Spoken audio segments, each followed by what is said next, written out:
Hello, this is Hilton Samuel of God Wants You Married, and today we want to look at biblical dating in the modern world.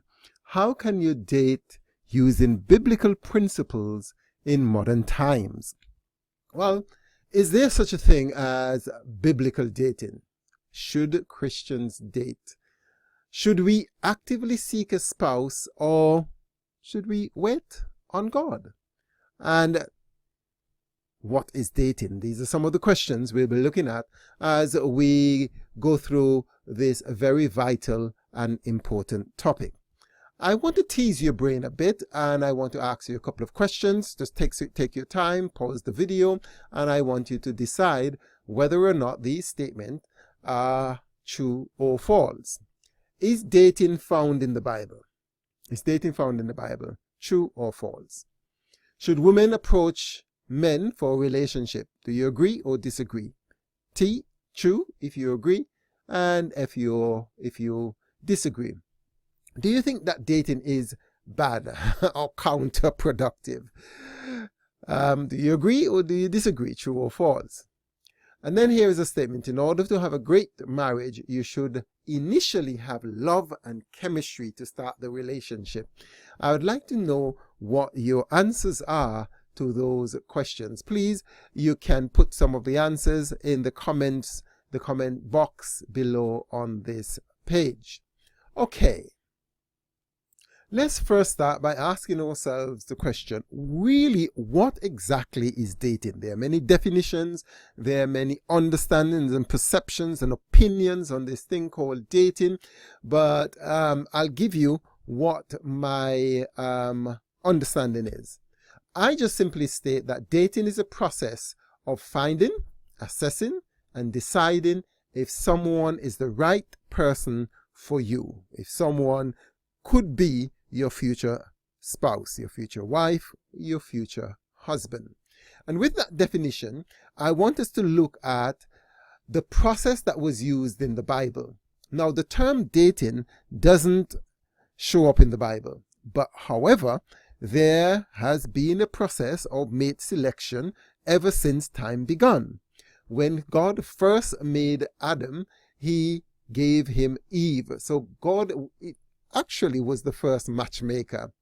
And then in the Bible, we see people who choose, parents who choose spouses for their children, as in the case of Abraham asking his servant to find a wife for Isaac, as in the case, probably you might know, where Saul gave Micah, is it Michael or Micah? I'm not too sure which pronunciation, gave Michael his daughter to David as a trophy for David doing some heroic things in battle.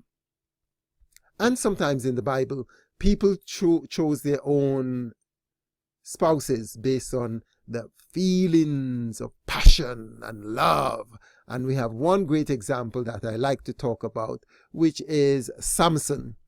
Samson, who loved Delilah. I think Samson chose 2 wives, and they were all Canaanite women, which was not what God wanted for him. And ultimately, Delilah destroyed his ministry, and finally he was led to commit suicide. He did actually do what God intended for him to do, which is to destroy the enemies of Israel, but in the process he killed himself. And it didn't have to be that way. It didn't have to be that way, but he was led away from the purposes that God had for him through choosing someone purely based on passion and feelings. And then there was the case of Esau in Genesis 26, 34 and 35. He decided that he would go off and get himself some Canaanitish woman. Okay, how do we do it today? How do people date today? I think, anybody immersed in the Western culture would have heard about dating, probably would have gone on a couple of dates themselves and are looking for people to date. Now, first thing, people make their own choices on who they want to get involved with. Probably they meet at church, at school, at university, at the gym, on the road. They just simply meet and they get involved with each other. Most of the time it's largely based on how they feel about each other, whether there is chemistry, whether there is attraction, whether there's something to go on. They spend a lot of time checking out each other before making any permanent commitment. So they would go on lots of dates, spend a lot of time texting, speaking, video, Skyping each other. And it's also based on what the other person can do for me, for one or the other.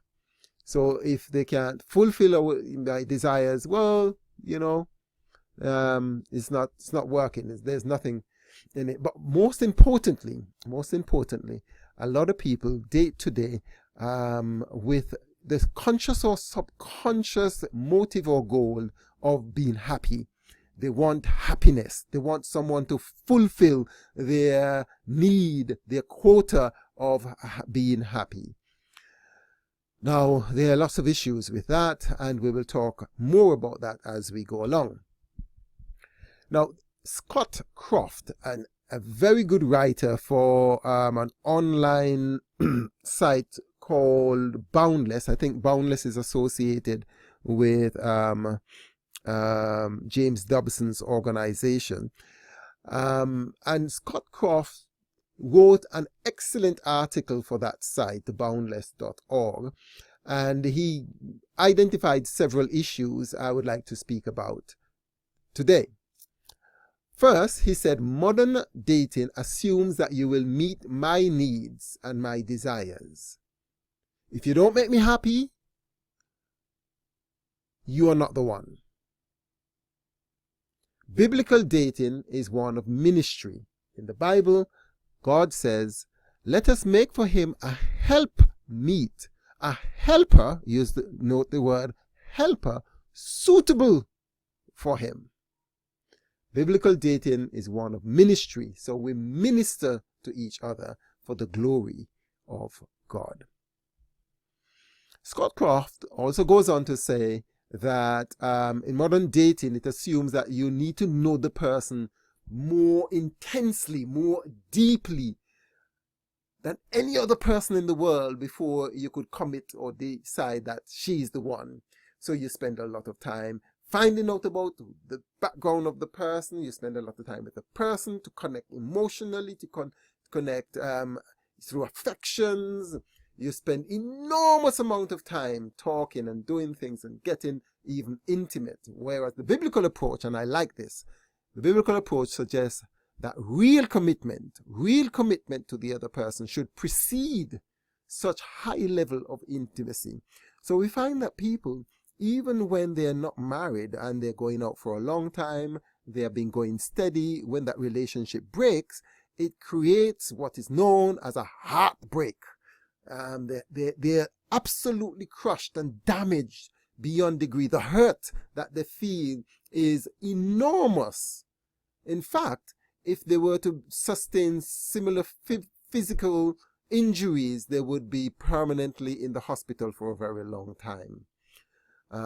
So there is a lot of cementing of emotions and hearts and soul while people check out each other and go steady with each other.